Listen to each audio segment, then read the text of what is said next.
Itong video nito, let's do reaction. Tara na guys, panoodin na natin.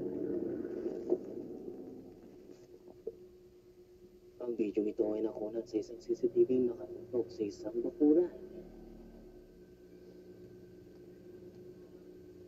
Makikita ang itim na figurang gumagapang. Gumagapang?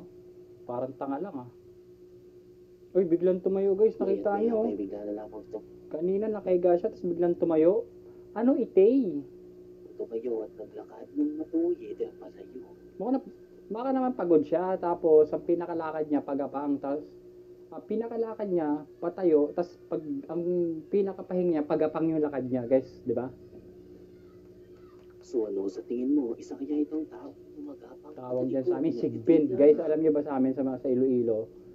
Kasi taga Iloilo ako Guimarasen. Tawag niya sa amin sa probinsya, Sigbin. So guys, kung kilala niyo kung sino nakakaalam sa Sigbin, guys, pa-comment sa baba kung alam niyo yung Sigbin, mga taga Iloilo. Ninatamyaw ko mga taga Iloilo. O maaaring isa itong extraordinary being tulad ng aswang. Kaya naman, obvious naman eh. Biglang tumayo, pagod siya sa kakagapang. The Balloon. February 28, 2025, ang babaeng ito ay nirecord ang balon ng anak nito. Nang biglang may gawin itong nakapangingila. Ito ng ulo ko guys ah. Kami kuto na ako ah. Kutuhin na ako. Ano yan? Ba't? Eh syempre, lakad talaga yan dahil lumulutang. Kahit konting ano lang.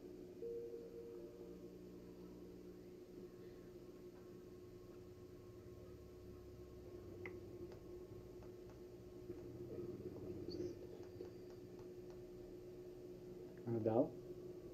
Sabi? Ano yan? Anong meron?